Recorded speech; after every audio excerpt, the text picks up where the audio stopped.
এসো এসো এসো। কত বড় বাড়ি দেখেছো? কি গাঁথনি, হ্যাঁ? ওরে বাবা, এটা আমার শ্বশুর মশাই বানিয়েছিল, বুঝলে? এরকম বাড়ি বানানোর হিম্মত কারোর হবে? বলো বলো বলো।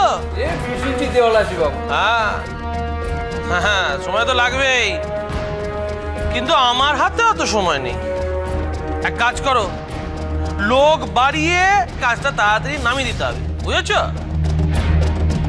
সে লেবার পেমেন্ট করবেন আপনি, সে কম লেবার দিয়ে করবেন না বেশি লেবার দিয়ে করবেন সেটা আপনার ব্যাপার।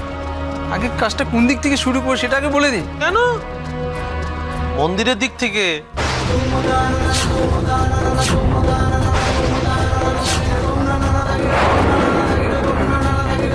বাগানের ওদিকে পাঁচিল ভাঙার জন্য কতজন লোককে লাগিয়েছো?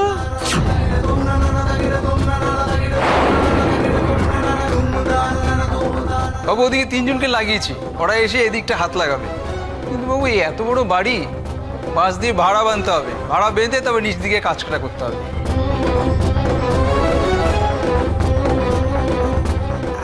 হ্যাঁ, সে তোমরা দেখে নাও, যেভাবে করলে তোমাদের সুবিধা হবে সেভাবেই করবে।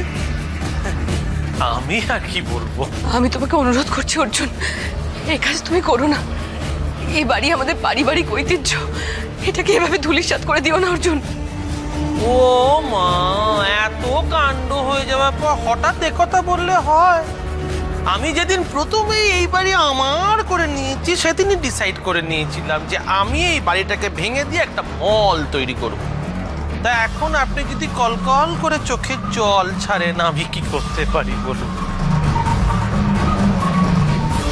বেশ, তাহলে চটপট ভাড়া বাঁধার কাজটা শুরু করে দাও। একটা কথা আমি আগেও বলেছি, আবারও বলছি, আমার হাতে কিন্তু সময় বড্ড কম। হ্যাঁ, বাড়ি ভাঙার কাজটা যত তাড়াতাড়ি হবে তোমাদের পেমেন্টও তত বেশি হবে। আমি অর্জুন মল্লিক, আমার হচ্ছে যাকে বলে মরদ কি বাত হাতি কি দাঁত।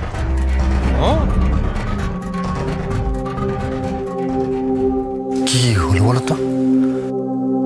কালকে ভয় দেখানোটা কি কোনো কাজে এলো না? শেষ পর্যন্ত কি বাড়িটা ভাঙার হাত থেকে বাঁচাতে পারবো না প্রতিমা? সেটাই তো ভাবছি বুধু, ওটাই তো ছিল আমাদের দুরূপের দাস। ওটাই যদি কাজে না লাগে তাহলে বাড়ি ভাঙাটা আটকাবো কি করে আমরা? আমার কান্না পাচ্ছে বর্তিমা। বাগানের দিকের পাঁচিলটা ওরা ভাঙতে শুরু করে দিয়েছে। বাড়িটাকে বাঁচানোর আর কোনো আশা নেই রে বিনি। আমরা সবাই মিলে এতদিন ধরে কষ্ট করলাম, সব সব বৃথা হয়ে গেল।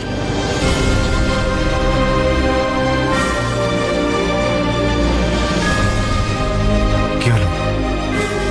তুমি কিছু বলছো না? ভাবছি। কি ভাবছো? আজ রাতেই আমাদের চরম কিছু একটা ঘটাতে হবে এই বাড়িটা ভাঙার হাত থেকে বাঁচানোর জন্য। চরম কিছু একটা।